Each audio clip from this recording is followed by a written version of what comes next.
that I've attended. So anything you say is always there. So you've taken attendance, and I know Shirley gave her regrets, and I know Jim Harder gave his regrets, but other than that, I wasn't aware of anybody else. The first thing on our meeting agenda today, and it's not our formal meetings that we're used to. It's a more of an information meeting to bring everybody back up to speed as to what's happened in the last year and a bit, and what's going to happen moving forward. So an overview, and I guess, is that you, Russ, or is that going to be Donna? Thank you, Madam Chair. Through you to the rest of the committee, that will be me. It's actually an entire presentation. I think the overview, the look back, the COVID report, moving forward in the path for 2021 and beyond. It's all one part and parcel of it's a one slide deck, one PowerPoint presentation that we'll be talking to, and the entire team will be participating. That's fine. So if then I'll turn it to you. Great, thank you, Madam Chair, and welcome committee. Thank you so much. Thank you so much for so many things. Thank you for dialing in today. Thank you for taking the having the patience to dial in. Not only taking the time, but doing it in this forum. For those of us that have been kind of operating like this since day one, this is normal for us now. This is a daily routine, but for many of you, I'm sure this is somewhat new. So I appreciate your patience, and I appreciate you participating. I of course want to thank His Worship Mayor Billy and Council Representative Councillor Howes for participating here today as well. This is going to be a general overview. Brandon is going to pull up the PowerPoint. First, I'll introduce our team that are on the line, and one that is just now connected. And everyone will be participating in this presentation. So first and foremost, of course, and I do mean it that way because it is her file, is our coordinator for tourism, Donna Clement. So she's here, and Donna's going to speak to a little bit of the ground level things moving forward and some of the effects that have happened that fill her day. And by fill, I mean a lot of cups get filled on a daily basis in tourism for Donna, with everything that's been going on. We also have Brandon Webb. Brandon, I asked Brandon to join us today for a couple of reasons. One, because I don't do so well presenting and working the mouse and the clicker and all that sort of thing. That's one reason Brandon there. But also, Brandon is our small business economic development resource officer. His official title is Research and Marketing Economic Development Officer, but his file does hold small business, and so many of our operators are small businesses. So it was pertinent to have Brandon there, and he's been our go-to source for funding and sourcing funding, helping facilitate funding, getting dollars outdoors and things like that. So I've asked Brandon to join us. And then Laura Savoy has logged in, and she is our Arts, Culture, and Heritage summer student who is helping us right now. And she'll be explaining a little bit about that stream and what we're working on over the summer. There's Laura right there. And she comes to us this morning from Hamilton, and I'll get her to introduce herself when she's ready to give her portion of the presentation. So we will get started. Brandon, if you wouldn't mind popping that on the screen. I can let you know that since we last got together in the 14 months ago, I guess it is now, if that's correct, we have been extremely busy on a number of fronts and a number of activities. At first, it was kind of when the pandemic came, it was a little bit like whack-a-mole. We were a problem would poke its head up, and we would try to solve it quickly and move along and that sort of thing. And then very quickly we pulled together a strategy, conferred with a lot of our stakeholders, and in this particular sector, in the tourism sector, of course, that's our region that's been extremely helpful, and the ministry. They've been great getting information out the door. Tourism Industry Association of Ontario, TIO, has been the true leader in this as well. So we were able to pull together a plan and a path to get through the pandemic, to get to a reopening stage, which looks like we're in now. We're getting very, very close to, and then moving forward, what it's going to look like. So Just before we start the formal presentation, I just wanted to make sure, Madam Chair, that if it's all right with you, if we can hold questions till we get to the end, if people could jot their questions down, then the team would be ready to have, and more than willing to answer your questions, just in case we don't, we just, for timing's sake, and if people have to drop off, we want to get through the presentation, and then any questions we would be happy to manage through at the end, if that's all right with you, Madam Chair. That's fine. Okay, well, going, Brandon, if you wouldn't mind, please, next slide. So this is what we're going to do. We're going to give a general overview. We'll take you through the path forward of where we are currently and through the remainder of 2021. Then we'll talk about the RSVP, so Safe Visitation Plan that we have that was developed. And then we'll take a look at path forward for 2021. And of course, this had to be developed in-house. We weren't able to hold meetings and information sessions and those types of things earlier. So this has been developed in-house.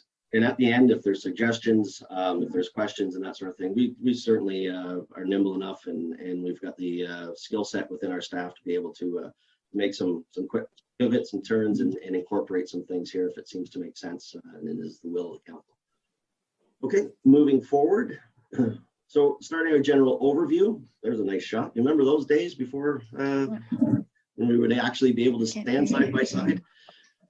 That's okay. We've got some safe practices in place, and Windmill's a beautiful place and doing well. If we can move forward.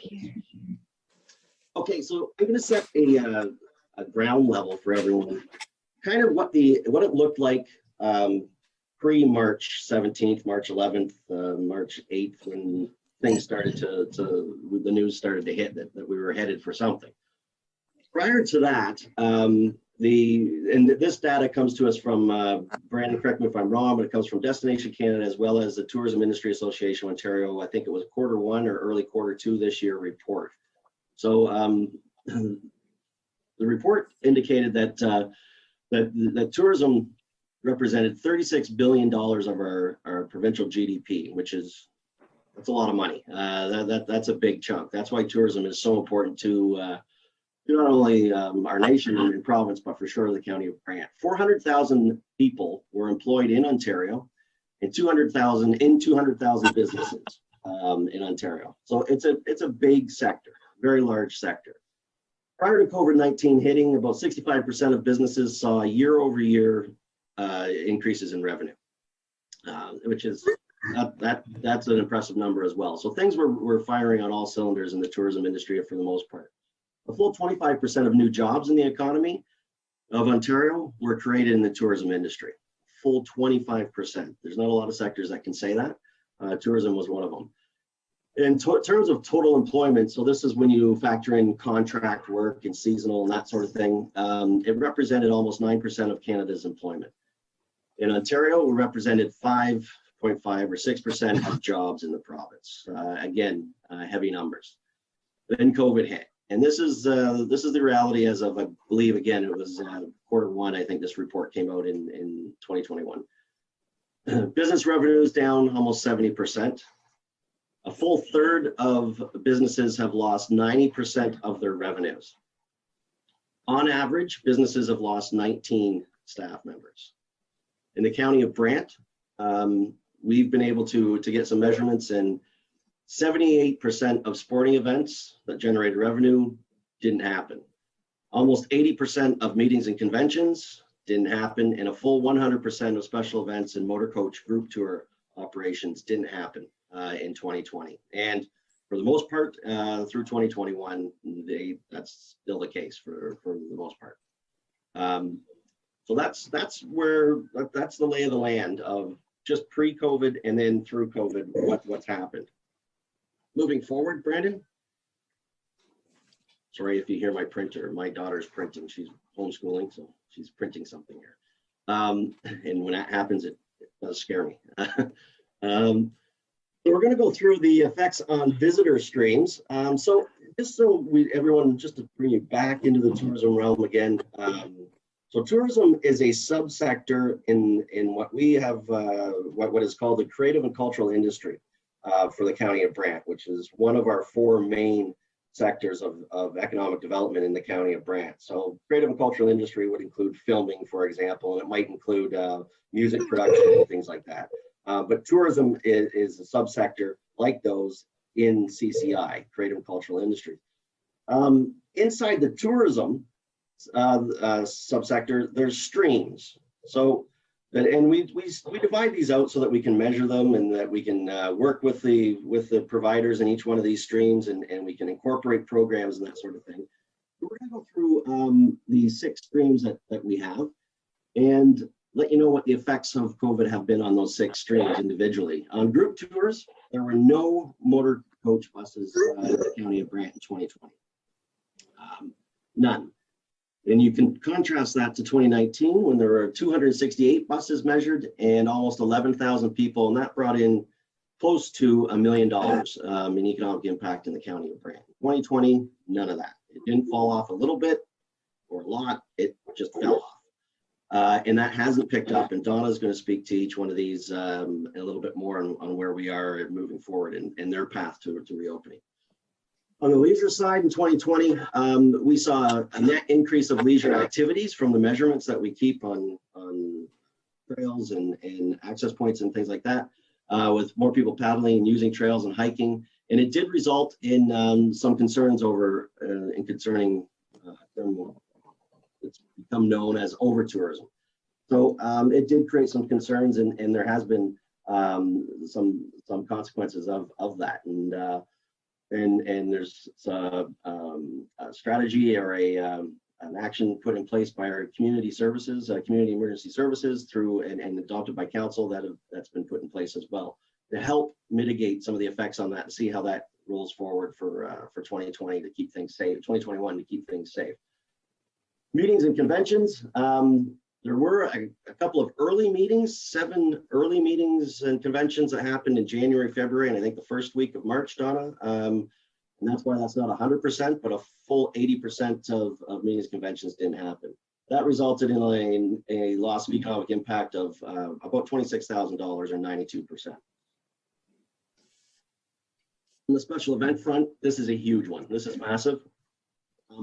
As you all know, and you all participate or you volunteer or have attended special events in the county of Brant, and we are well known for our special events. We have a number of large special events, and not a single one happened in 2020. And that represents almost $13 million in economic impact. And for that to not happen, that's a marked change for sure in our economic drivers. Sporting events, so the tournaments and what have you. The 11 events that did happen, that seems like a large number considering that we're talking about 2020, but those are the early tournaments and what have you, ringette tournaments. I think there's Pee Wee tournaments, the Wayne Gretzky ringette, the Pee Wee tournament, a couple of other, I think the figure skating might have been one of them. I'm not 100% sure. Donna would be able to confirm on that for us, but in total, we lost 78% of those events in 2020, which represented almost $700,000 in economic impact. And then on the arts, culture, and heritage side, due to the COVID-19 pandemic, planned events that normally happen, such as the DT concert series, you could put Drinks Fest in there, Brant Celebrates that we were working on, none of those were able to happen. In addition, in this stream, the museums, the art galleries, the studio tours, they weren't able to open or operate, and the artists, they were severely restricted if able to carry on at all. And I know we've got a couple of them sitting on the committee here. I could speak to that even more. So those were kind of the streams and how they were impacted. Moving forward, this was the response. I'm not going to go through in detail each one of these responses, and these by far are not all of the responses. These are kind of the highlighted ones that we took to. Plus, there's a couple of other ones, a couple of additional ones that aren't tourism specific, but certainly were intended to help the tourism subsector and the operators. So we assisted with funding, obviously. Brandon did a ton of work, and we do have a web page that's dedicated to nothing but funds that are active and how to access them and see if you qualify. And if you need help filling out the forms, we're there to help and all that sort of thing. So that's still ongoing. We did over 250 business-to-business contacts, and that's enormous. That's a lot of work. Our team divvied up kind of all of the businesses and reached out through email, through telephone, through text, however we were able to get a hold of businesses to find out what was needed and to be able to provide that one-on-one support. We did research and tried to do some special event virtual platforms and events, and it turned out that for us to provide value in the tourism division, it would be better if we helped support as opposed to host these special events. I wonder. I need a reminder that she's not on mute. That it would be better if we help support those that were putting the special events on, as opposed to us taking the task of it, because it was so resource heavy on staff to be able to put these events on. And there's groups that know how to do it and can do it, and we'd be better to support. So that's what we ended up doing with Canada Day. We helped with that virtual event, special event. We Applefest did an amazing event, just a wonderful event, and we were happy to provide some insight and a little bit of support there. Paris Ag Society did an event, so there were some events throughout the county that we were happy to support on the virtual side. We created a number of destination tours. They were entitled one tank tours. They've since been changed, and Donna's going to speak to that a little bit later. But there were tours that were designed not for groups of people to get together, but that you could actually go to with one tank of gas throughout the county of Brant, and you were from the county of Brant, that you could go and take a look at. It was a barn quilt tour, or it was getting you to the heritage cemeteries, or driving past the cobblestone houses. So Donna was instrumental in creating those, and they'll be hopefully released relatively soon. Part of the funding piece was we had to put together an application for provincial funding, and we actually got almost all that we asked for in a $116,000 fund, regional relief and recovery fund. And that ended up going into 16 initiatives. Those 16 initiatives had to be readjusted every single time that we fell into another color, or there was another restriction, or the emergency brake was hit, whatever. So that was just a constant juggling of those 16 initiatives. I think those are now 11 initiatives, and I believe 3 of those initiatives have been launched, and that means we've got 8 more to go once we are able to do it safely.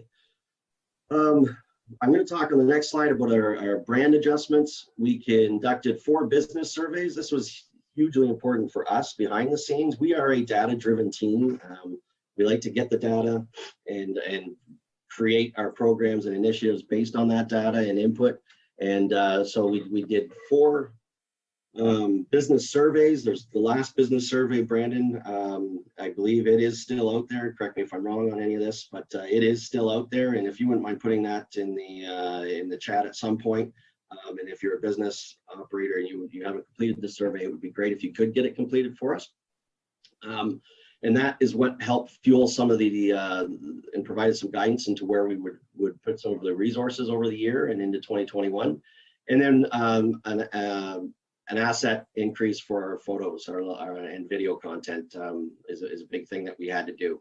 You may not think that that's terribly important. It really, really is if we need to show pictures and people standing next to each other that don't have masks on, that are not physically distanced. You can't. Every single one of our pictures would have to have, this was a pre-COVID picture, and it's not conducive to getting strong messaging out. So we had to do that as well. So those were a few of the highlighted actions. Brandon, if you wouldn't mind going to the next one, I'm just going to talk about this. This was vital. It was a large task, and it happened at breakneck speed.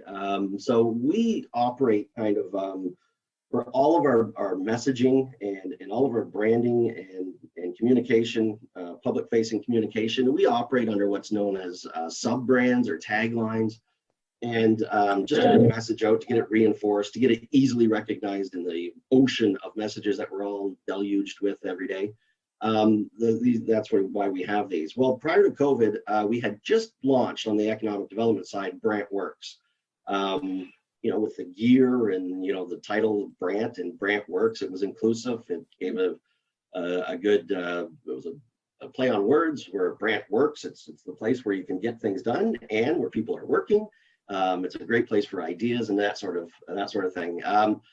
When COVID hit on the economic development side, and honestly on the entire corporate side, we quickly, kind of organically, it was quite a thing to see, of course, with leadership from council and then senior management right straight through the corporation, where we came together. The word together represented everything. And when Mayor Bailey spoke, I remember the first time, Your Worship, when you spoke, you had mentioned that though we may not all be floating or driving the same boat, we're not necessarily all in the same boat, but we certainly are all in the same storm. We are in this together, and we need to work together to get through this. So that together became part of our branding, and within 72 hours, Brant Works went to Brant Works Together. 72 hours of the emergency order that came down, and you would not find just the Brant Works on anything. It was all Brant Works Together. Then simultaneously on the tourism side, which is most pertinent to this audience, Good Times in Brant. It wasn't Good Times in Brant. It made no sense for us to be putting messaging out with that brand out there. It missed the mark enormously with what was going on. So we had to, and it was very, very clear that our focus was going to be on the county of Brant, that we were not going to be looking at any time soon at bringing people from outside into the county of Brant, that we had to let people know that the county of Brant not only could support the community and the residents, but that the businesses in the county of Brant, that the community could support them as well. And how are we going to be able to do that? So we went hyper local, and really the province indicated that was a way to go as well. And Love Local Brant was then born, and on everything, Love Local Brant replaced Good Times in Brant. And Good Times in Brant and Brant Works, I'm happy to say, although it does break my heart a little bit, they are in a box on a shelf here in my office. They will come out again once we get all the way through this, and it makes sense to have them there. We'll bring them back out and rebrand back to those again in some fashion. But right now, these are our brands, and that was an enormous task for staff. We had to capture every piece of digital media that ever went out, and every piece of physical media, and then make sure all of our taglines, everything had those pieces on it. So it was a big piece, and we managed to pull that one off in record time. Moving forward, Brandon, going to speed things up here just a little bit. Regional Relief and Recovery Fund. This was a big fund. This was the $116,000 fund that was received from the ministry, the provincial ministry. It went into originally, it was 16 different initiatives, and then they got whittled down because we had to juggle every time an announcement came out provincially. And I'm actually going to ask Donna. Donna, we don't need to necessarily go through all of them, but if you wouldn't mind, in a nice, concise, brief manner, if you wouldn't mind just speaking to this, because this was really what was and is still chewing up a huge portion of Donna's time on this. So Donna, if you wouldn't mind. Hi, everyone. There's an echo. Is that me? Oh, there we go. I am so excited to be on this call, but I do miss all of you. I miss the kibitzing. I miss the brainstorming sessions. I miss our meetings together, and hopefully we'll be able to get back to that point someday soon.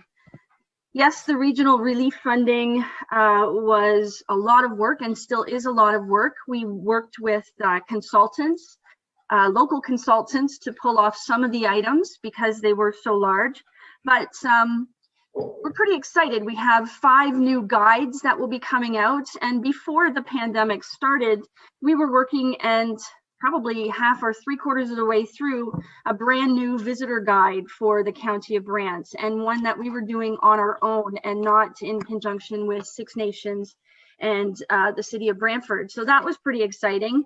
But now we have changed and we have our own guides, and they've been made into a format that is more like a tabletop or a coffee table type book, all in 4 color.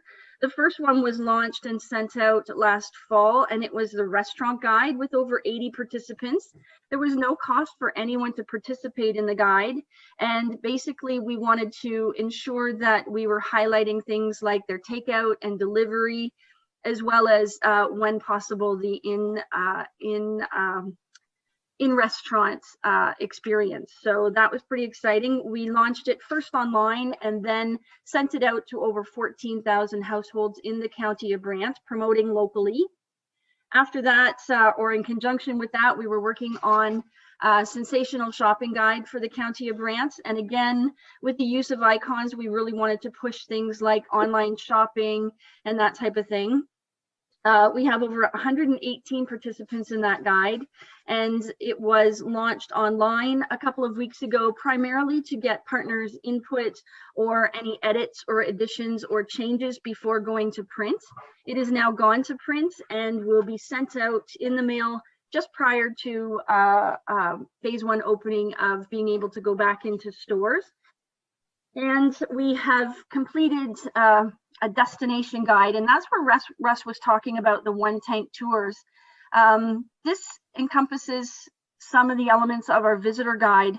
It has over 50 partners in it and 14 different one tank tours. And these one tank tours are designed to give families or small groups of families or people, couples, things like that, things to do in the county of Brant that they might not think of pre-COVID. So visiting our arts and heritage cemetery sites, our heritage cemetery sites, possibly going to any of the wineries or breweries, or visiting our farms, going out and doing a tour of our barn quilt trail, things that they might not have thought of doing before, but now are really looking for different things to do. And we were trying to, again, manage the visitors and ensure that they were spreading out along the county of Brant. With that, we are again promoting local, and as soon as it is safe to do so, we will be launching that guide. We have a brand new group tour guide, which has changed because of the tour operator engagement. Tour operators have really been hard hit with this, as many other sectors have. But there's an opportunity for us once things open up a little bit, because tour operators are doing smaller groups. They aren't doing as long a tours. They're looking for more different experiences where they're not going into large businesses and things like that. They want to do the smaller niche type activities. So we have changed some of our tours to highlight some of those unique experiences that we have in the county of Brant. And we are excited. We're putting together a new farm and farm market catalog. And believe it or not, we have 45 plus partners that we're working with to put this guide together. It will be, again, a coffee table type book. And it will have information on the farms and what they've brought to our community, how old they are, how long they've been in business. And we are also going to use icons to showcase some of the ones that do guided tours or things like that in them. And we are going to let the farms that offer food products provide an old family recipe if they like. So it'll be a very unique book for our community. We completed 4 videos that will be done, or that are done pretty much, and will be launched once safe to do so. We helped, as Russ said, the Paris Egg Society do a drive-in and a bingo last year with some of the money we received from the relief fund. We have created hand sanitizer that's branded with our Love Local Brant and stickers for partners' windows, and distributed some of those prior to Christmas when stores were open. And we do have them readily available, and we'll be distributing them again once it's safe to do so. A lot of work has been done with the Great Taste of Ontario and working with our restaurants and ensuring that we make sure that our restaurants know and understand that safety is a #1 priority with visitors. So we're working with the province on the Ontario safety stamp and ensuring that all of our businesses are eligible for that stamp, and they have that stamp of approval, so that when visitors are looking for things to do, they know that our community is very safe to visit. And we've worked with Destination Ontario in providing videos and photos and things like that for people to see and do, again, once it is safe to do so. And I continued to work quite a bit with the different markets. I believe I'm going to talk about those later with the meetings and conventions and the sports markets. We also did a launch of Google Maps. So we took every single product that I talked about that is tourism related at this point and put it into a Google Maps system. And so that when people are looking, they not only have our catalogs, but they will have all this information on Google Maps and can find this information online. I think that's about it for now, Russ, to talk about with this. One other thing, we are doing a shopping guide contest. Once the guide is launched, we have over 56 partners that we purchased items from, over $2,000 in prizes. And we will be doing a contest around our shopping catalog so that people are reviewing the catalog, looking through it, and the questions that we will have are around the catalog so that locals can win wonderful gifts of between $100 to $150 for different partners products within the County of Brant. Thank you, Russ. Thanks, Donna. Brandon, if you want to move through the next one. So that kind of positions us where we are today, really, and the path forward for 2021. We're into the high season now that the calendar is flipped, and we're into June, and the high season's on us, and we get through and to the good weather. Of course, things start to pick up, and we hit that arc now in the tourism visitation season. So Brandon, next slide. So we're going to take a look at sort of the path of development. So though I'm speaking for 2021 now, and we're going to take a look at some tactics that we're engaged in now in each one of those streams, it does make sense to kind of provide a sense of where visitation in the county we're looking to go, and some of the instrumental changes. And so what we're doing now, anything that we're implementing now and for the path forward beyond 2021 is really built around these three main pillars. And I don't think these come as any big surprise. All of these terms have been spoken about with this group and many members of this group, and certainly with His Worship and Councillor Howes in the past. But I don't know that it's been kind of as formalized or as sort of instituted. It's for sure COVID-19 has caused this to be accelerated, just to get to this point and move it up the scale of doability quickly. So at the highest level, the people speaking in this presentation right now, myself and Donna, Brandon and Laura, the staff group, we represent what's known as a DMO. That's a destination marketing organization. And primarily that was the role of our group. And if you remember back in 2015 when they formalized sort of the visitor piece in the county, or 2013, I guess, that's kind of all I ever did. It was all about the marketing. It was all about, getting people here and letting people know about the county and trying to pull them here. And Tom was through much of that, and His Worship and of course Edith and so many others on the call. And it was all about the marketing piece. How do we get in some lanes of connection with the market and let them know that the county's here and we've got some great offerings and pull people here. And it seemed like the efforts that everybody got together on seemed to work. We got people coming, and it's got a great reputation for visitation. It's now moving beyond the marketing piece to management, destination marketing and management organization. What Donna just went through, that list there, yes, there's a lot of marketing involved there, but it's a lot more management. For the market to recover, for the market to come back, doesn't matter whether we're talking about this Paris or the lesser known one that's got that funny looking building across the ocean there, that people know about that Paris, or any other community. The number one concern is safety. It's all about, you have to be able to present and be recognized for being a place of safety where people feel comfortable in coming.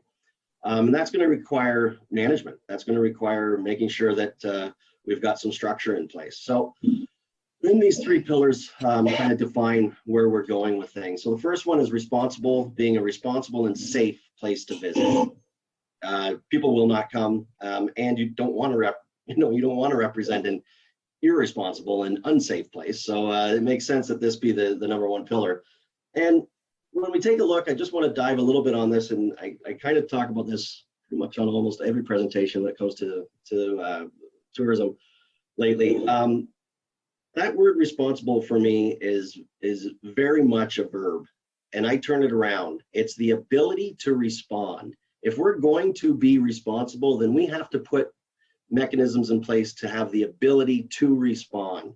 And so that becomes very important. And that's what the RSVP has been built on. We'll talk about that a little bit more. And an example is the safe stamp that Donna spoke to. Getting our operators safe stamp certified is one example. The next pillar, of course, is community centric, approaching visitation from the position of a Brant resident.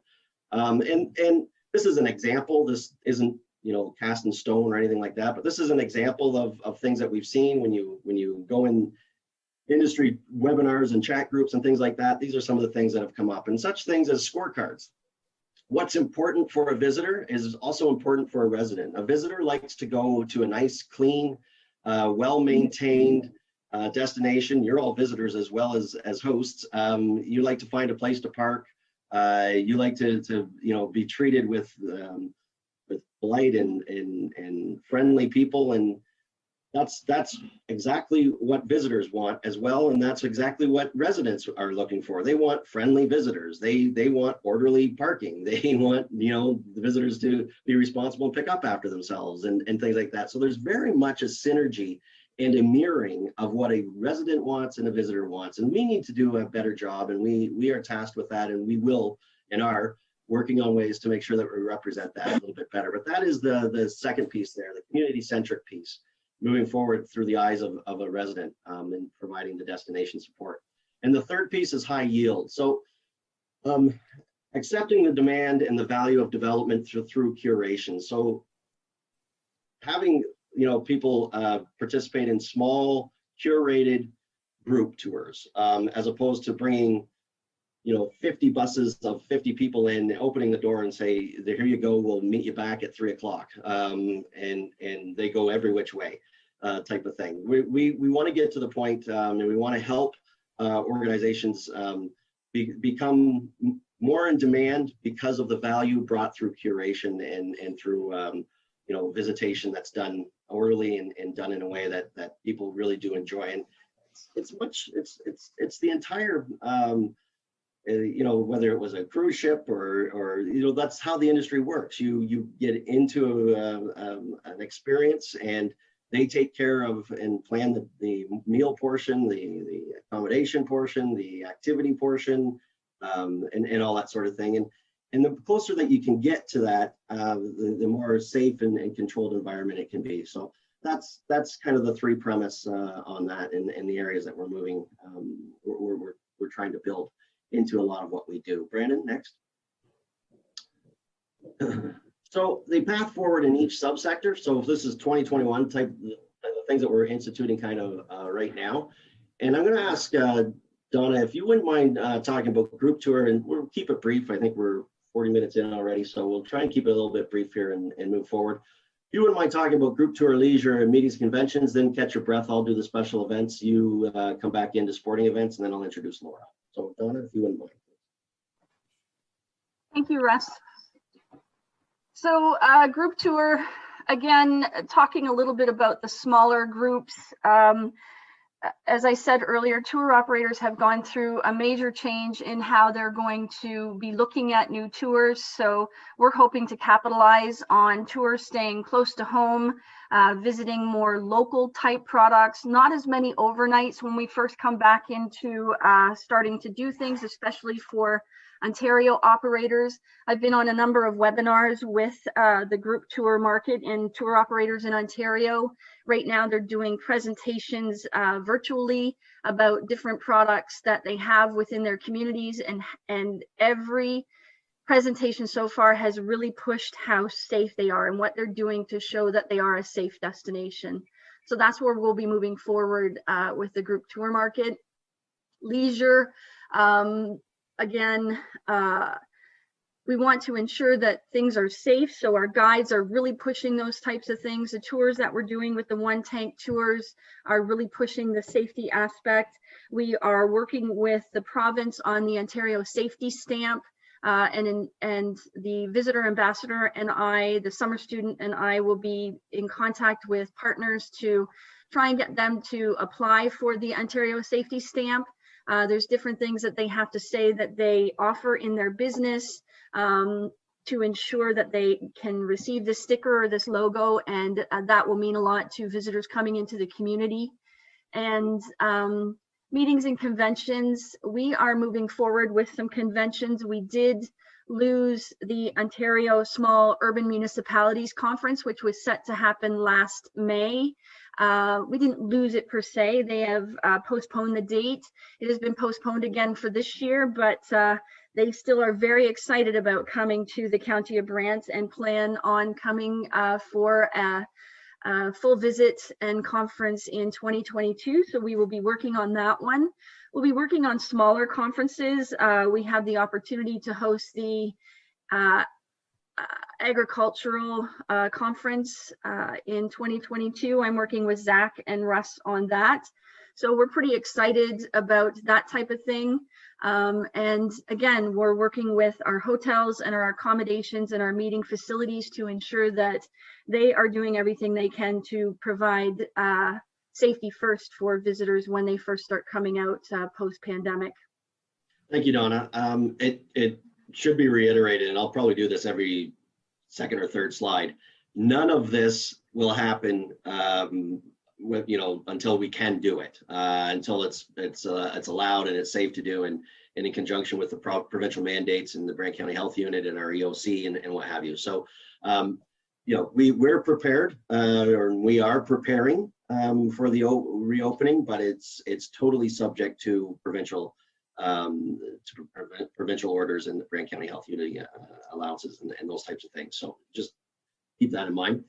On the special event side, federal and provincial funding has really started to ramp up on the special event side, and it's one day you'll get a message on the special event side that you hear about an event opening and happening and sporting event and that, and then on the next day you'll hear announcements like we heard, I think it was yesterday, that the City of Toronto has canceled their events for the summer and fall of 2021 again for this year. So it's really a juggling act. It kind of depends on the size of the event and the nature of the event. And for those of you that worked with me years ago with the Ag Society in Paris, it's so true, right? Because we had events that consisted of 12 people, and then we had events that consisted of 70,000 people. So no two events tend to be exactly the same in terms of safety and organization and requirements and that sort of thing. So it's really going to be an event by event approach. I can let you know that Danny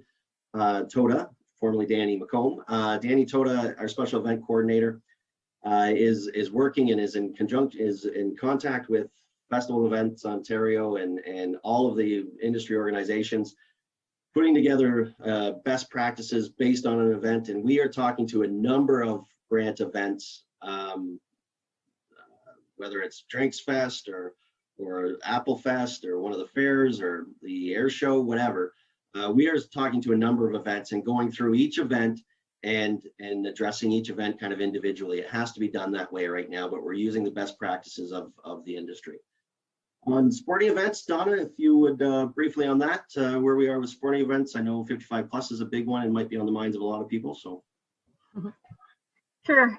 I'm trying to hit the unmute button and my dog is nudging my my hand while I'm doing it, and I kept missing it. Sorry. The joys of working from home. So one of the big things right now is the Ontario 55 plus games. And as I'm sure you all know, they were supposed to happen this February and they were postponed, and they are postponed at this point until next February.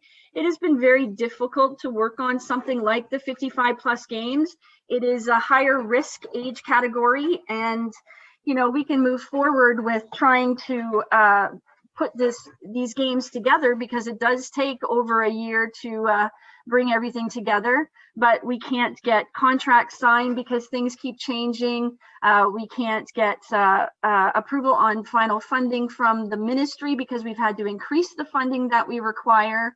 Right down to, we are in the middle of sending out surveys to the Ontario Senior Games Association to see what athletes would feel comfortable, whether they would attend the games, because we would end up being the first community to host a ministry games coming out of the pandemic. So it has been very challenging over the past year and continues to be as to whether we can host a safe and competitive games in 2022. So everything has changed across all sectors, and sports, I have been told by the webinars and that type of thing that I've been on, that they're probably going to come back in a vengeance with many of the different categories because people haven't been able to do them for so long. But does that mean the same for the 55 plus games? We're still, reaching out and trying to find out. So it's a challenge in all markets, but with something like this, you can't just pull it off tomorrow. It takes over a year to put together. So it's been a very big challenge that we're working on continuously. Thank you, Donna.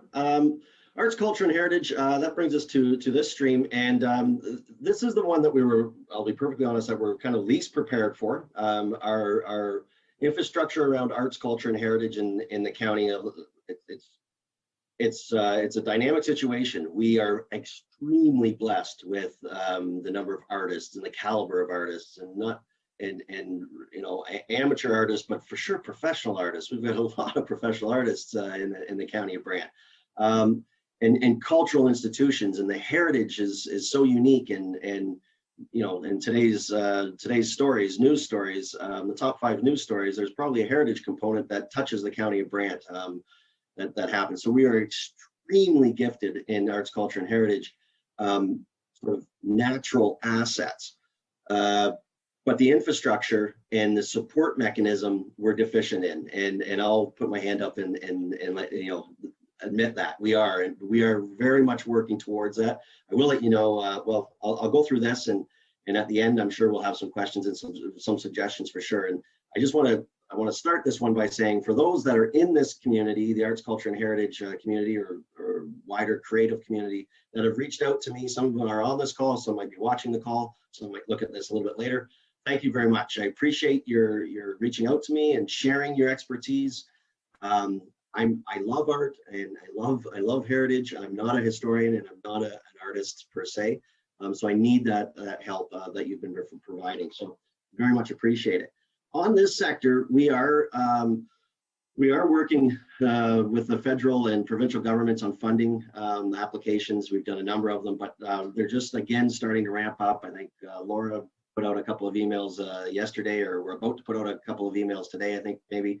On a number of categories of funding that have happened in facilitation of those funding streams. Brandon is our go-to to help when you get these emails and you get these notifications from the government on funding, and you're not 100% on whether you apply or whether you are able to apply, you qualify, or you need just help facilitating the application itself. Give us a call, reach out to us. We have staff that would be happy to help you with that.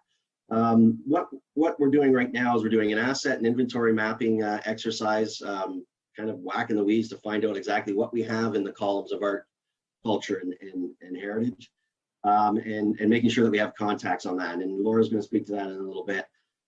We are working towards putting some immediate support through the redevelopment of some county platforms, social media pages, dedicated arts, culture, and history, putting some accounts in play that speak just to those. Taking a look at what we have provided on our website now in that area of arts, culture, and history, and making it better. It needs to be better than what we have up there now. We recognize that, but we need to know what we have and who to contact and what to put up there, and then we will make those changes. And this is all happening behind the scenes currently. We just put out the post yesterday, and I think it goes out externally today, the posting for a full-time arts, culture, and heritage officer. That has gone out, and we will be hiring, and hopefully this time next month, and at our next meeting, we might be able to introduce you to this person. And then arts, culture, and heritage strategy.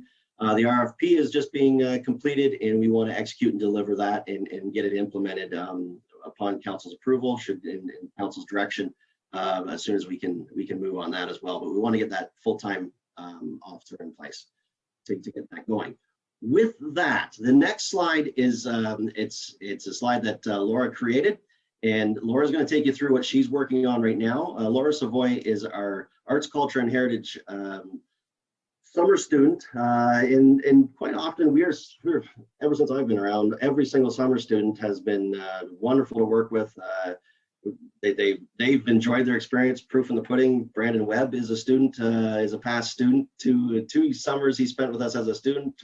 Finished his degree, came back and applied for a position and was hired by the county.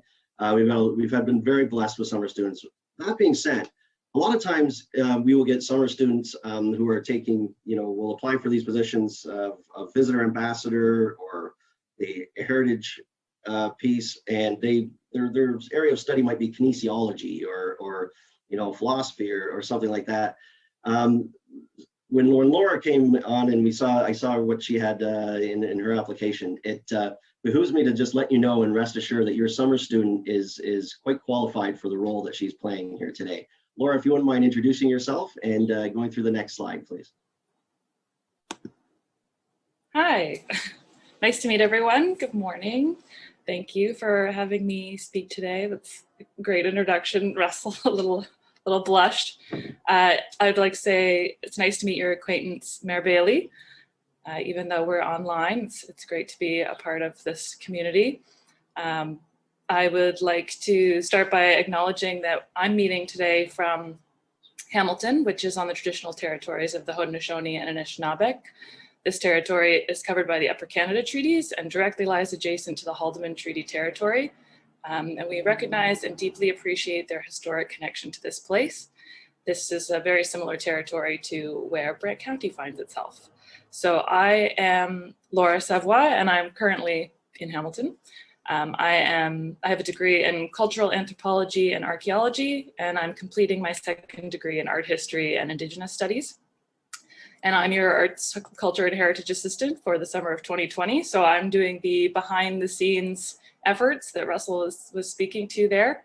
I've been tasked with updating the existing information and gathering new information on the creative and cultural industries, specifically the arts, culture, heritage sectors of Brant. The municipality has 2 active internal repositories for managing this kind of information, and you can see them at the top of the screen there. The first is EP, or Executive Pulse. This is an address book of sorts, and it allows for the continuity of customer service relationships by tracking exchanges and supports that are provided by the county.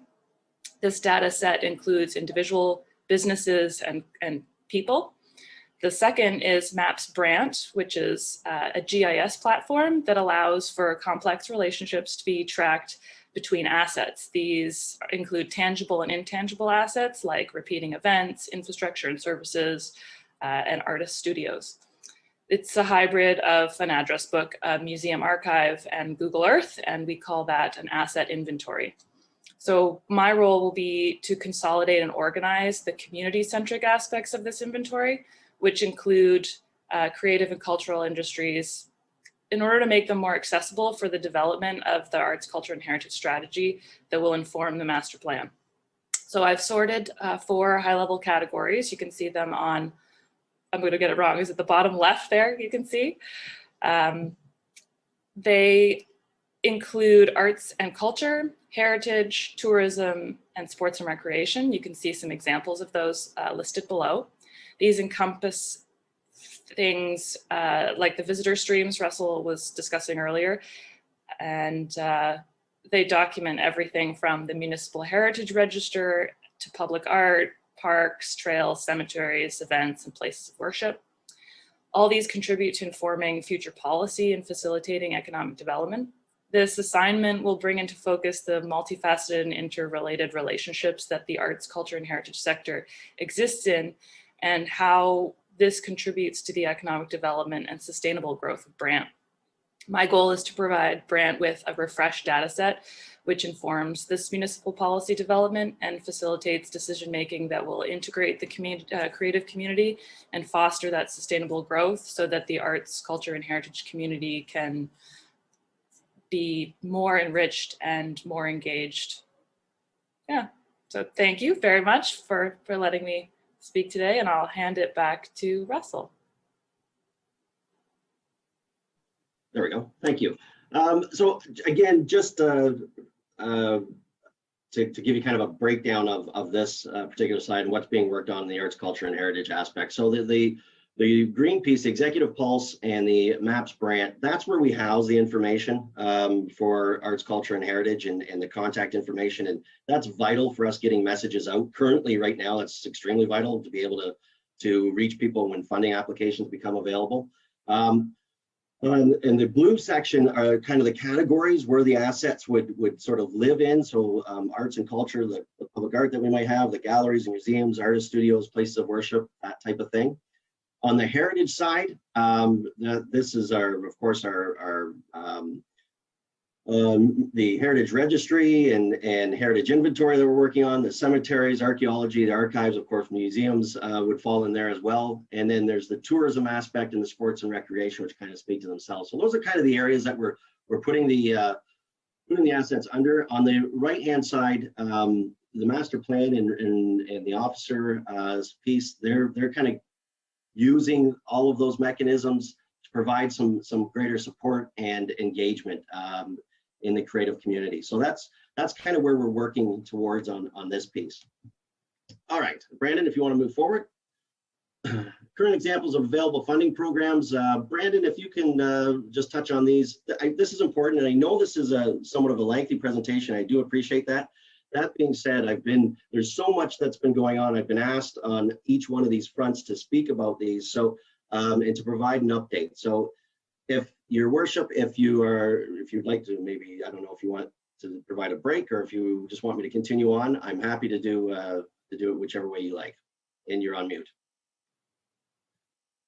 I think it should keep going. Okay. All right, we will do that. Brandon, these are the three that are up. There's an additional cachet of that were announced recently with the museums that we will be getting out shortly. But Brandon, if you wouldn't mind touching on these very quickly.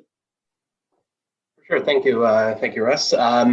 Yes, this list by no means is all-encompassing. There are funding programs being announced daily, and I guess the first thing I'll direct everybody's attention to is the bottom corner in the green box and saying, economic development staff are working with businesses, not only within the visitor sector, but throughout the County of Brant to ensure that we can locate, communicate, and facilitate funding opportunities that can assist businesses, whether that be the Ontario Tourism and Travel Small Business Grant, offering tourism businesses between $10,000 and $20,000 of funding that they can use for whatever they wish. And that application is set to go until June 25th.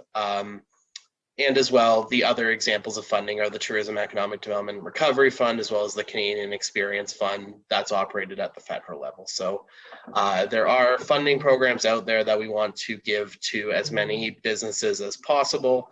And we are happy to work with all of them to make sure that they can, again, locate and facilitate funding. Great. Thank you, Brandon. All right. And you can move forward on the next one. Again, again, if there's questions about funding, whether you qualify, how do you go about it, what are some of the particulars of the funding, please get in touch with us. We will be happy to assist with that. Moving forward, now it's RSVP in Brant, and yes, we do ask that people RSVP in Brant, and I'll explain that a little bit more. That page, incidentally, that blue and white that you see on the right-hand side of your screen, that's actually the homepage of the website, and the website still does need to be worked a little bit, but it is available to be used, and we haven't officially launched it, but you are welcome to use it and to take a look at it anytime you like at brant.ca/RSVP. Responsible safe visitation is the priority. That's what the RSVP stands for. It's a little play on words, but that is what it stands for. Responsible safe visitation is our priority in Brant. It's a holistic three-phase approach. Phase one is the immediate impact. And we actually put this in place at the end of last year and had it in place for the beginning of this year. And you may have seen throughout the county, you might have seen some signage, I believe, on the main office downtown. One of the windows we had done up there, and then there was signage deployed to the kind of the hot spot areas of the county, talking about physical distancing and wearing a mask and washing your hands and that sort of piece. So those are the types of things that we could do. Deploy that immediate signage, get the message out through social media, and that's what we did in phase one. I think it was about 100 signs were placed throughout the county. There were some billboards that were put up and that type of thing. Phase two is the mid-range action, and that is reviewing each tourism subsector to ensure readiness. So we're looking at each one of those 6 sub lanes that we talked about, substreams. And Donna talked about, for example, the motor coach tours and doing smaller tours. And, you know, the advantage of having motor coach tours is they know how to keep people safe. They know how to go about making sure people have masks on and are sanitized and all that sort of thing. So we're going through each one of those sectors and looking at how we prepare to reopen when the time is right and we are able to reopen. The ongoing sustainable sector development piece is phase 3, and that's where I talked about the transition from just a marketing role for the corporate tourism team, but more of a marketing and management organization. So there's a number of things that we would be building on that, and before we move too far down that path, of course, would be some reports to council and input opportunities for input from this committee as well. For sure. So the reopening preparations, 80% of Canadians do plan to travel. That's a big chunk. They do plan to get out of their home areas and travel and visit. And remember, visitation, generally the rule of thumb is if you travel 40 kilometers to a destination from where you reside, that's considered visitation. That can happen within the county of Brant, actually. You could, from one corner to the other corner of the county of Brant's pretty close to 40 kilometers or more. And that would be considered visitation. So 80% of Canadians do plan to travel when the restrictions are lifted. And there's about $65 billion pent-up demand for tourism. So that's quite a demand. And I don't think there's not too many people on this call or anyone watching that doesn't understand that they want to get out and do things again. So we have to be ready and make sure that we have mechanisms in place to be able to keep the community and the visitors safe when that time is right, and it is safe and allowable to do so. We will, the 5 main components right now are plan your visit, physically distance, wear a mask or face covering, wash your hands, and stay home if not feeling well. So, and it all depends on the provincial protocols on the mask wearing and that sort of thing. But the physically distanced is probably a practice that we're going to take into account moving forward all the time, and planning your visit's always a good thing. So what did we do to help with that? We went through a exercise of helping the local providers that weren't digitally set up to take or provide information or to take orders and plan visits online. We went through and helped them, and in fact that resulted in 21 businesses receiving about $52,000 in funding to be able to work on their digital footprints. Not all of those businesses were tourism related businesses, some were not, but a good chunk of them were through the Digital Main Street program. The tactics we're currently engaged in is that signage across the county, the videos that are being produced or close to being finished, the website, of course, and the RSVP branding being woven into our marketing and promotions. Beyond 2021, we're looking at that Safe Stamp certification. Tourism strategy, we are currently working with a Master's Economic Development candidate, student at University of Waterloo, and he is looking to put together a study on the opportunities and the challenges of tourism for the county of Brant, and we're going to take that and have some input from this group, and of course from senior management and council, and that could work very well towards checking off a box on our economic development strategy, which is to have a tourism strategy completed. So we'll be working towards that in the years ahead in 2020, 2021, 2022 and forward. And of course, greater emphasis on visitor management, just making sure that we are controlling what we can control to keep residents and visitors safe, and making sure it's a responsible, safe approach. Brandon? We're winding things down. These next three slides actually speak to our preparation for the three-phased and the three-step opening that was presented by the province. Of course, everything, again, is contingent on when it is safe and we are allowed to move forward. And we take that direction from Brant County Health Unit, EOC, the province. It is not a decision that our staff, myself, makes. So just in general terms, how this would look for us is when the date is confirmed for the reopening, the official RSVP plan will be relaunched. There'll be some messaging about positive and safe visitation preparation.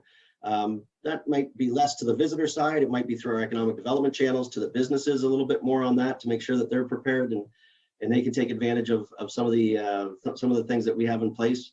A couple of the things that we didn't mention that we have in place: we have a temporary patio allowance program that people can take, that restaurants can take advantage of, and we also have a public safety community improvement plan where businesses can receive help and funding to put in some permanent safety measures, whether it's barriers or permanent signage, adjusting the flow inside their stores, what that might be. So, we want to make sure that people are aware of that in getting prepared for the reopening. There's a Canada Day contest, social media contest that's being talked about and being prepared that we would like to be able to coincide with this, again, depending on the timing. Launch the first of our videos and then prepare some messaging for that 21-day period that the government had mentioned between the minimum 21-day period between the opening of the last day of the opening of phase 1 and the next day of the opening. So we'll go to the next slide, Brandon, the phase 2 or step 2. On step 2, it's very similar looking. We'll continue with that positive messaging in phase 2, the 5 points of the RSVP being reinforced. The retail shopping contest would then drop, and it's a pan-Brant shopping contest. There's a lot of great prizes and great activity and engagement by a lot of retail operators in the county. We'll relaunch the dining guide that is currently out there and was sent to 14,000 residences in the county of Brant. And we'll launch the second of our video and prepare for phase 3. And Brandon, if you can move to phase 3 here. Phase 3, this is the phase where larger gatherings, and they didn't put any numbers on this phase. If you take a look at this on the provincial pages, we don't know if you can have 1,000 people or 50 people or what it is outdoors. We don't know any of that. We have no idea. So this is still very pliable and very flexible and a work in process. But how it would look at this point is continued positive but cautious messaging, 5 points of RSVP out there again, maintained. We would launch the new destination guide, and in that guide contains areas of the zoo, the river dining, the river cruise, things like that. That is included in that guide. Launch the third of our video series, and then shortly thereafter the fourth of our video series and the special events. And we should hopefully have a better idea on what special events might look like later in the year through step 3 and moving into early 2022. We might have a better idea on how special events look then, and we would hope to flow that information out. Well, that covers off our approach as it stands right now to moving through the phased reopening or the step reopening. Brandon, next slide. Getting to the last 2 slides. If you are not following us on these channels, I would, and you do have access to these channels, I would very much encourage you to do so. Otherwise, please send us an email or give us a phone call, and we'd be happy to speak to you. And the last slide, Brandon, I'm going to read this. This is kind of our philosophy, how our team's approaching things, and it segues well into opening things up, Madam Chair, if you wish. Questions or comments. Given the tourism sector has been the most impacted among businesses and business sectors around the world as a result of the COVID-19 pandemic, Brant Tourism is positioned to support businesses throughout the provincial reopening. The tactics will create a stronger visitor sector, engaging a more holistic approach of inclusion between visitors in the local community. The County of Brant will remain poised to support the sector, ensuring valuable networks within the industry are cultivated and maintained, and always developing the sector from a community-first position, understanding that the first visitor is the one from our own community. So with that, Madam Chair, that wraps up our presentation. And how you want to move ahead, we're happy to do so. Thank you. And I apologize for the phone ringing and I didn't have it on mute, so I corrected that. Thank you.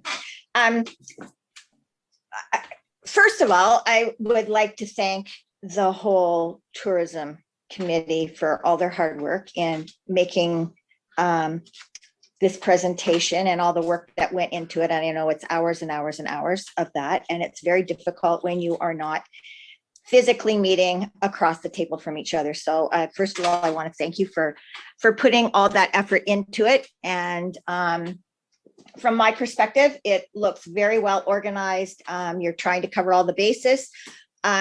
One comment that I would like to make is, and this has been a source of aggravation for a long time, and I didn't hear anything about, with safety being such a high priority, washrooms in downtown Paris. And I'm wondering if anything happened from our last meeting that was supposed to have been happening last year. And I know we were all shut down, but if we are going to encourage people to come back, and they are downtown every day, you see them, you know they're out of towners because they don't cross properly, they walk wherever they want.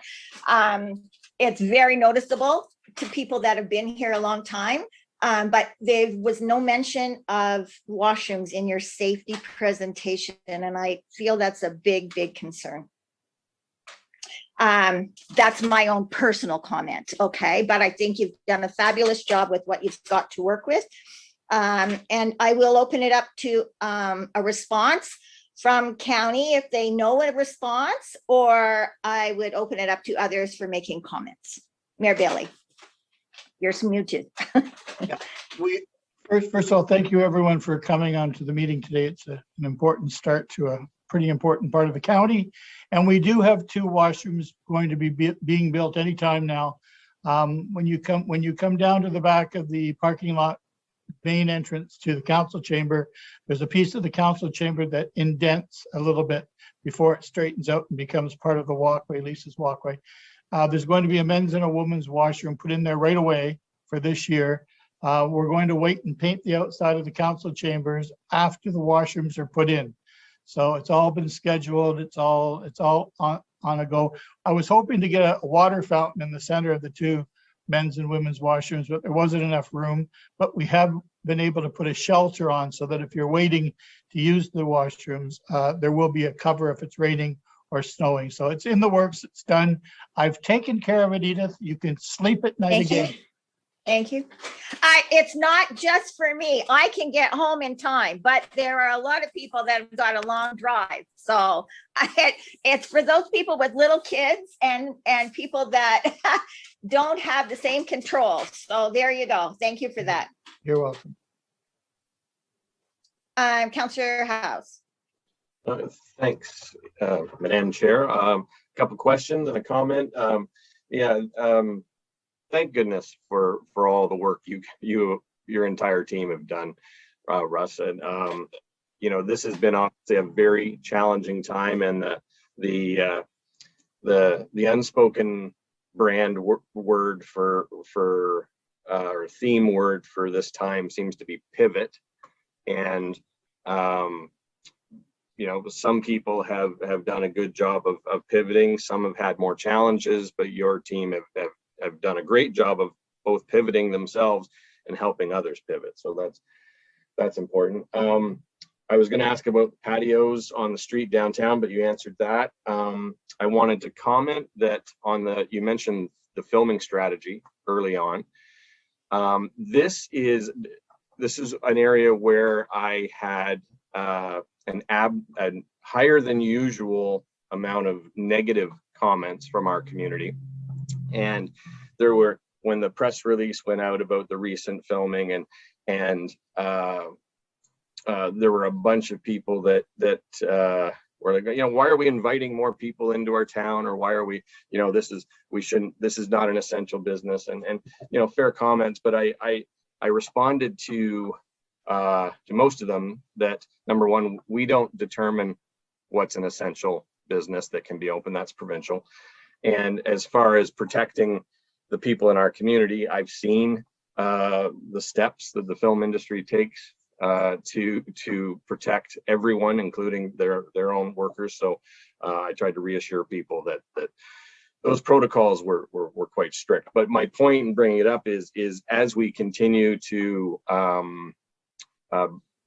share successes in the filming industry, we may need to build in a little bit more education to preempt some of those concerns for people. That's just a thought. And then lastly, I just wanted to say, could you speak a little bit on how tourism is going to coordinate with the local Chamber of Commerce as we move forward? I think that we just need to just inform everybody a little bit on that, and also a little bit, we're doing a big official plan right now, and that's an opportunity for us to emphasize some of our concerns about heritage, and also an area for us to establish some tourism parameters. I just wonder if you could speak a little bit about how people might be able to see all of your efforts tying in with the official plan. Thanks. Through you, Madam Chair, to Councillor House and his questions. Great questions. I think I identified three, so I'll go through the filming, the Paris District Chamber of Commerce, and the official plan, and how those speak to tourism and ACTA. On the filming side, you're absolutely right. There was some concern brought forward, and is completely understandable. And yes, there is an opportunity to do some more educational piece on that. And Brand, it's a good reason. It wasn't by design. I wish I could take credit for that. It wasn't by design. I didn't know the councilor was going to ask that question, but it just happens that Brandon is actually leading the file on the filming strategy. So Brandon, I know you've already committed pen to paper and have an idea of how you're going to put out some educational pieces around the filming. And I think this morning we got 2 more applications for filming. I believe it is this morning that I saw, or at least one. So it would be incumbent on us to maybe get that out sooner rather than later on that. Just to let people know that it is deemed an essential workplace, and they have an entire catalog of things that they have to do and adhere to, set out by the province, and we have access to that. If anyone would like to look at it, it's a public document through Ontario Creates, and if anybody has questions, by all means, happy to be in touch with us. It is certainly on our radar as well. Hope that answers that one, Councillor House.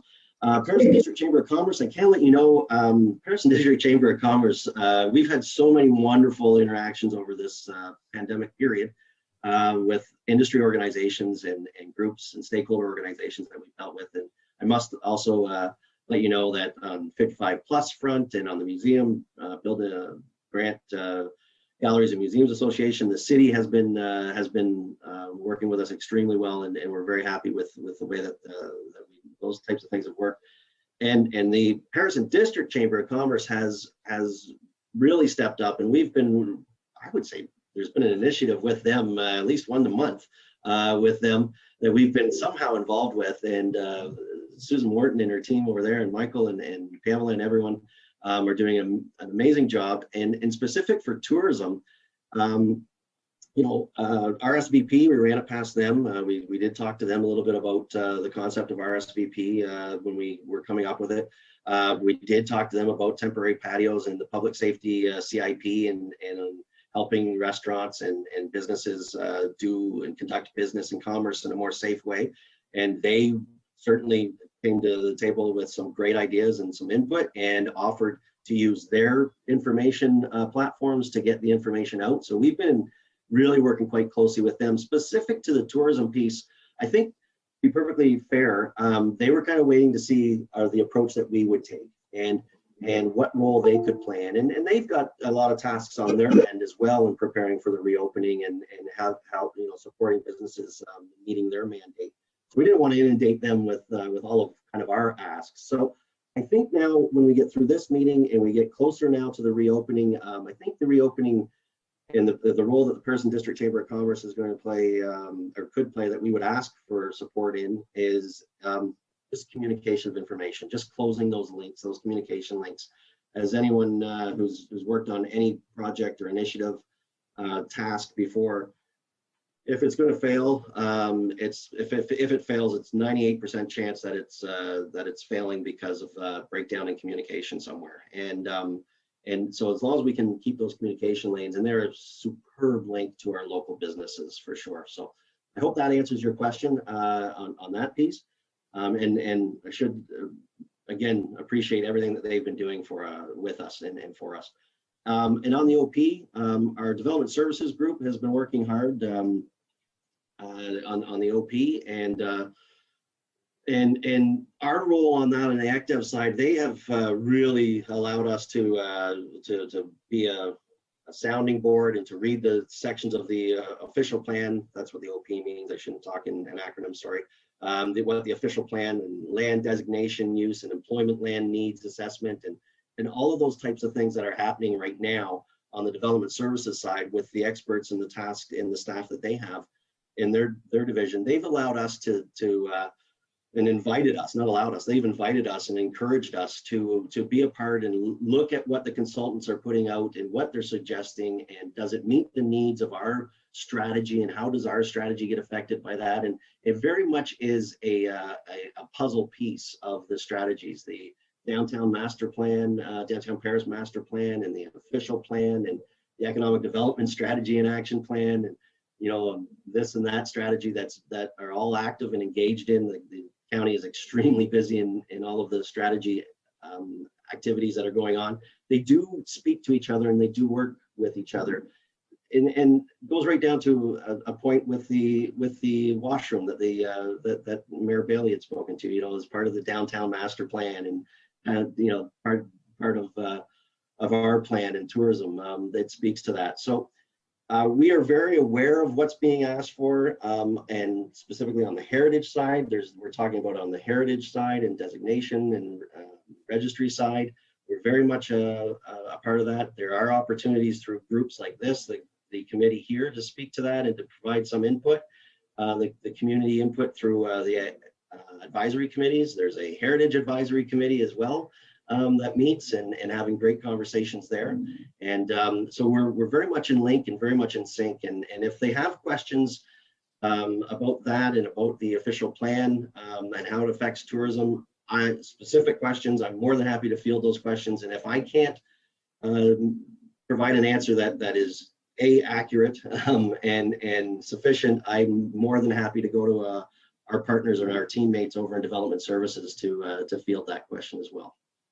I hope that answers those three questions. Thank you. Russ, can I just add something to Steve's comment when you were talking about Chamber of Commerce? Was there any cooperation or inclusion with the BIA in any of this? They weren't mentioned. That's why I'm asking. Sure, but they weren't not mentioned on purpose. That's for sure. Okay. Okay. Downtown Paris BIA, a very appreciated organization as well. They representing the small businesses of downtown Paris, of course. All of them working in those businesses and having challenges through the pandemic, reduced the amount of activity that the BIA was involved in through the course of the pandemic. And we've been working with them and corresponding and providing information to the BIA in lockstep with the Paris Chamber, and the Chamber has been working with the BIA early on as well. I can let you know that the BIA and the county held a meeting, I think the week before last, we've got for those that are concerned, again, it comes down to these lofty discussions and plans and tactics, but what does it mean for the actual person on the street and the people, the community-oriented piece that I talk about for tourism. The BIA and the county are working, and those flowers will be up. They are going to happen. They will be watered. The planters will be planted, and the BIA is going to deliver on what the BIA has been known to deliver on, and the county is excited to be able to help them with that. So we're looking forward. We appreciate the BIA's input. Thank you. Just that they weren't mentioned in this, and I thought, oh, I wonder if they were excluded. I know, I was hoping not. So thank you. Thank you. Does anybody else have any questions or comments that they would like to? And I can only see 9 people at a time. So, oh, Jennifer, go ahead. Madam Chair, this is just more of a comment rather than a question. And I just wanted to congratulate the whole team for all the hard work that they've done. I've had some conversations with Russell during the past few months, and I know it's been extremely difficult, and that arts, culture, and heritage have it's been difficult for all of those people associated with those pieces of the puzzle. But I particularly like what happened with the branding pivot. And as a maker, Love Local Brand was perfect. And I really hope going forward that you keep that. Good times and brand is wonderful for the experience, but as a maker, I don't provide it. So I hope you keep going forward. Brand works together. I really like that too. So more of a comment and a thank you for all the hard work that's being done. Through you, Madam Go Chair, to Member Bud, broke up there for me anyway, right at the end. But I think I got the gist that you hope that we keep Love Local Brand, and that it has maybe more of a connection on the arts, culture, heritage side than in some aspects than Good Times and Brand. And yeah, that's wow, what a problem to have 2 really recognizable and successful brands. That's a problem I'll take, and we will definitely work towards incorporating Love Local Brand. We don't want to lose that because it's as accurate as the Good Times and Brand, right? If not more so. So for sure. Thank you very much, and the kind words.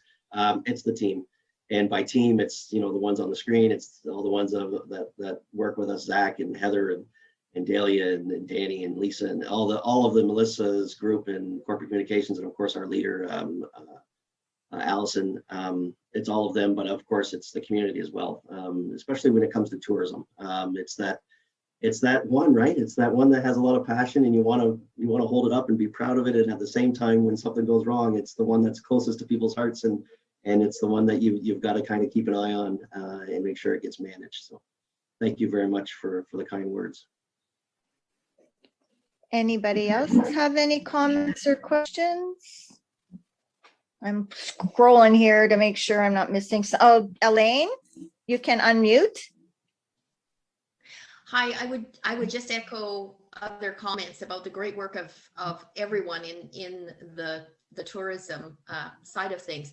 I am just wondering if someone could address the challenges that we've faced with over-visiting and specifically river access.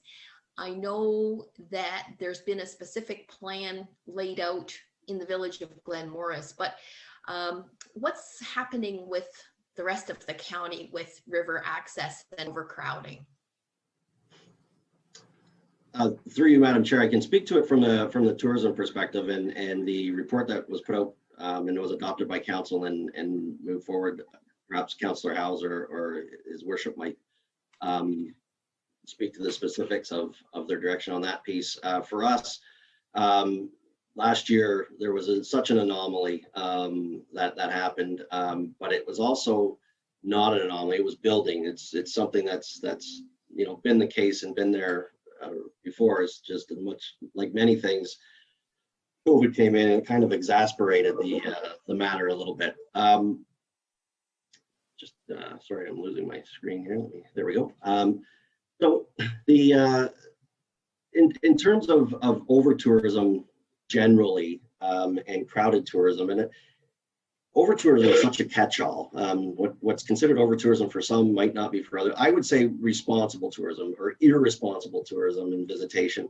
That's the one that we're really hoping to be able to address and kind of head off, so we don't have more of the challenges that we had last year and become more of places that you identify with being overcrowded and being where the visitors kind of overrun the land and the asset and that sort of thing. So I spoke earlier of kind of like one idea that's been put out by the industry is a little bit of something called a scorecard moving forward. And it's going to take time to produce. It's going to take time to implement and to get input from operators and from public and residents and visitors and industry experts.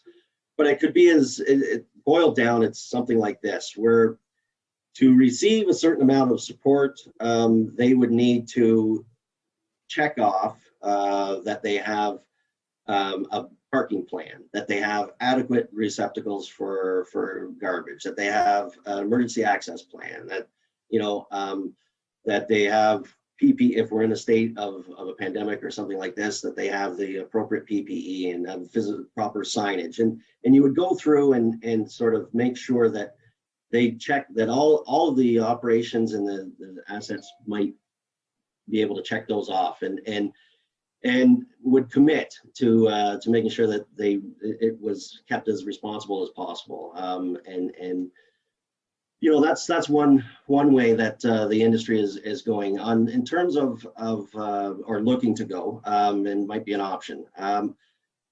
As far as the paddling and the trail access, really our community services and emergency department in parks and facilities should probably speak a little bit more to the ongoing approach to this, because that's their role to manage those, and it's their role to come up with the strategy around it, as we saw with the report to council that was adopted at the last session. From a tourism perspective, we want to make sure it's providing value for the community, for the business, and for the visitor coming, that it's a place that they enjoy and that they would want to come back to, and that they maybe would want to come back and spend a little bit more time doing other things, and spending, and that's where we get into that high yield approach. That's really where it is for tourism for us. It would be great if we had an unlimited amount of resources and we were able to have on and off ramps to the river and things like that, but it's a river. It's a little bit different than dealing with that's why over tourism becomes such a hard thing to talk about, because it's not, for example, an amusement park where you can close the gate or you can let a certain number of people on. If they get on the river, they're on the river. It becomes a little bit harder to manage, so and a little bit harder to talk about on that piece. And so just reiterating the tourism perspective, we want to make sure whatever's in place is that community centric, that responsible, safe visitation is being checked off. Councillor House. And to Elaine, I think the other part of it is, so we're using parking restrictions as the mechanism to try to control the number of people that are getting access to the river access points in 3 spots within the county: Glen Morris, the main Paris launch, and then down at Bean Park. And we're going to see how it goes this year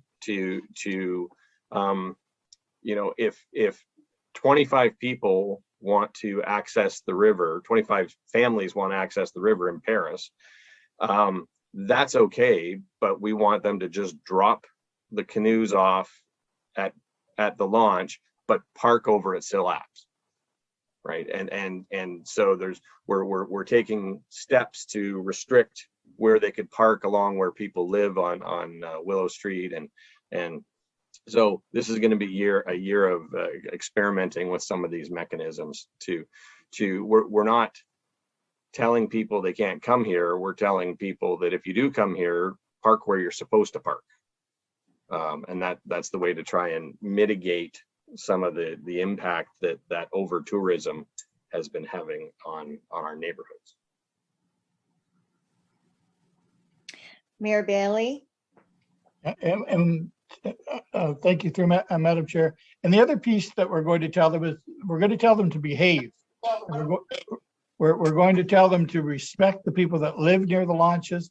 We're going to tell them that we don't tolerate drinking and driving on the roads or on the boats.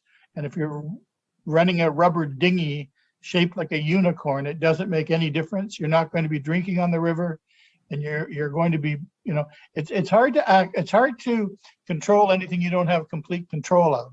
The GRCA, bylaw, OPP, everyone has a part to play to make those river accesses work. And this parking thing that we've got going on that Councillor House just spoke about, it's full of flaws and it's full of trouble. If you watch the council meeting where we put that forward, you know, it's our best attempt to do something now, but we have big concerns about the river throughout Paris and Glen Morris and moving forward closer to the reserve. So we have to educate people on how to behave and how to respect people. And these are people that have never been brought up by a river. They're coming from other places. They're coming from cities. They're excited, first of all, very excited. They're glad to be here. So, I mean, we should always be glad they're glad to be here. No one runs to places that aren't nice. People run to places that are great, and they're running to us. So we have to educate them on how to behave near a river and what we'll tolerate and what we won't tolerate. And we just are going to have to get a little tougher around the edges, I think. Don't let these smiles fool you. We can certainly put down our feet when we need to. We like to ask you a couple of times to be nice, but the third time we'll tell you that you need to be nice or you need to stay home. So we do have our thumb on that one too. Thank you. Talking about trying to educate people, last weekend I was downtown and at the Barnes Dance, there were a group of ladies who were at the Burns Corner coming across towards Piper and Oak. And of course, they only waited for the green light and decided that that meant they could go. Green is go. And the signage meant nothing to them as they walked in front of the cars making the left-hand turn onto William Street Bridge. And I made a comment to them because I was waiting to cross and I pushed the button. And I said to them, you're not supposed to be crossing. And the response of all of them to me was quite rude. And they said, we don't care. Well, if you're dead, I guess you don't care. But their total disrespect for the signage that has been placed to try to explain it. And oh my goodness, there goes my phone. But yeah, difficult to educate people when they don't want to be educated. Comments, that's all. And I'm going to mute and get that. Sorry.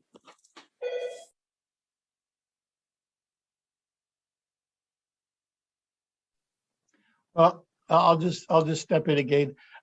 With the crosswalks downtown being rejigged and obviously repainted and not received well by everyone, we do have problems right now downtown with the crosswalks.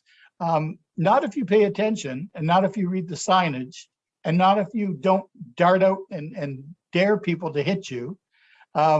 If you use the crosswalks properly, I sit in my office and I watch people cross there all day long, and it does work. You'll see people look at the signs, then they stop, they look at traffic sees them, they stop and they cross. So a lot of people just have to get used to things. Everything that's different is a change, obviously, and changes aren't easy to swallow sometimes, especially when you didn't want them or you didn't vote for them. And one of the things this council did is we've talked about the downtown plan and the master plan, not too much, but enough. And Councillor Howes, I think, will back me up that we've asked everyone what they think too many times, and we've heard what you've said. And to keep 50% of you happy, 50% of you aren't going to be happy. And we then we asked you again, some of you changed your mind. Now we don't know whether 70% of you people are happy or 10% of you people are happy because we asked you too many times. So it comes right down to angled parking. You know, I know who likes angled parking. I know who doesn't. I know the councillors that do. I know how I feel about it. But we've asked you so many times in so many ways that we've hung ourselves. And it's going to be interesting for all of us to see how the master plan of downtown Paris is going to play out now, because everyone has great ideas and we only have so many streets and we need so many things put into that. So if this council has done anything wrong, it's we've been too transparent and we've asked you too many times what you think and you've told us. So that's a problem. Thank you. It is that I agree. I was the one who went from community policing about the crosswalks downtown. But when you have people who are visiting and we're supposed to be nice to them and encourage them to be here, but when they blatantly refuse to follow the rules, it's very discouraging. Anyway, on that, does anybody else have any questions or comments for the group? I'm sliding here. Madam Chair, I don't might have see anybody. Can you guys hear me okay? And I don't know who's speaking because I'm Garth. sliding and I don't see. It's Garth. Oh, hi, Garth. Yeah, I'm Okay. just going to add on to the alcohol issue. We're really lucky because we're located on private lands, but with COVID, we set up what's called a corral system so we can actually control people before they even enter into the system. And one of the things we do is nobody can go in till we go through all their bags and that, making sure no alcohol. That has made us kind of unpopular with the party animals. But you know what? It's been very effective. And basically how it works is if we see you have alcohol, we're politely asking you to take it back to your car and you're welcome to enjoy it somewhere else at a later date. And if you refuse, then you just don't go on the trip. And that's how we've been handling the alcohol system, very effective. Unfortunately, in the county of Brant, you cannot control the general public, and it is party animal city up there. So that's going to be a huge, huge challenge to remove what I call the rudeness factor. Yeah, I don't know whether bylaw can be involved or whether it could be the OPP could be involved, but it definitely is a problem. Anybody have any comments, or would you like to move on into our agenda? Mayor Bailey. Unmute. Can't hear you, Mayor Bailey. Mayor Bailey. I hear you. Agenda. I hear you. I just moving on There. before we move on. Okay. Before we move on, I just want you to know before we move on that we don't want a lot of confrontation. Don't forget, as these things are happening, there's lots of people involved at all these boat launches, and there's kids involved, and maybe 3 of the beer from the boat are missing and they've already had the 3 beers. So maybe everyone's right on edge. And the very last thing we want to happen at any of these launches is louder voices and ruder comments and kids getting scared and couples fighting and squealing tires. And that all is so elevated when you get different components. You throw in a bylaw officer and then you call the police. And even if the police don't get a chance to say anything, the presence scares people. It makes everyone tense. Not that they're afraid of the police, but there's another element coming to this whole issue. So what we try to do too is we try to handle these situations without a lot more conflict than what the problem has already brought by somebody, even somebody going onto the river without a shirt on. For all of us that were raised near a river, I was raised in Glen Morris, you don't go down the river without a shirt on a beautiful day because you only get halfway down and you're burnt, you're sore, and there's so many built-in common sense things that people that live in the cities just don't get until it's too late. So we don't want to make problems any bigger than they are either. And I won't say any more, and you can carry on with your agenda. Thank you. Education, I guess, is the way to go, right? Education, throwing education. Ann? Just before we leave the station, I'm not muted. before we leave the presentation, I just like to say I agree with everybody that it's outstanding. And when I received the couple of guides that have already come out, I was really impressed. That's high quality work. And there were businesses I didn't even know existed in my own area in Mount Pleasant. So it was a really nice surprise. I have access to several seniors groups in the Brantford, Brant area and their newsletters, and would like to put something in about some of this stuff. So maybe if I contact Donna, we could work out something that would go ahead. Does that make sense? Okay, thank you. Think so. Thank you. Russ, Yeah, sorry, Madam Chair. go ahead. Yeah, if I can, to Member Whitney, thank you very much for that. Those guides were the work of Donna getting the content and pulling all of that together, and it was an enormous job to be able to kind of do that, especially during the course of a pandemic. But the design that makes them look so professional, County of Brant should be very, very pleased and proud. That was all done in-house. For that, as well as it was a combination of in-house and businesses that are in the County of Brant. So it's a County of Brant made guide. It's nice to be able to do that. So a couple of contracted businesses and our in-house design team took care of that. Thank you. Great accolades for the county. Super. Then moving on, communications. Are there any, Russ? Sorry. No, this was a big one. Okay. All right. Next meeting. Traditionally, we have not met during the summer, but I don't know that since we have not had meetings for so long that that's a wise move. Things are moving so rapidly, whether we should consider meeting at least once during the summer. How does everybody feel? Edith, it's Russ, Heather. do you want to go ahead? Just Okay. to confirm, council hasn't approved resuming committee meetings at this point. This was just a one-off meeting, so. Okay, it I looks like we're going to apologize. be gearing up for September. And if that's the case, then it would be on our traditional meeting date, the first Thursday of September? Or are we switching because that's before Labor Day? Depending on if council approves moving back into committees in July, like in our July council meeting. If this Okay. group's still fine with their usual time, then we can move forward with looking at the usual meeting schedule. Okay. How does everybody feel about if council approves that we would resume then at our traditional first Thursday of the month in September? Maybe we'll tentatively say that that's what's going to happen, depending on council's approval. Any comment? No? Yes? Yeah. Okay.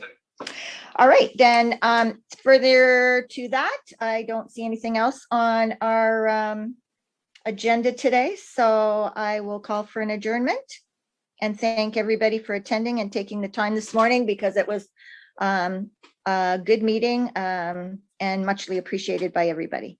Thank you.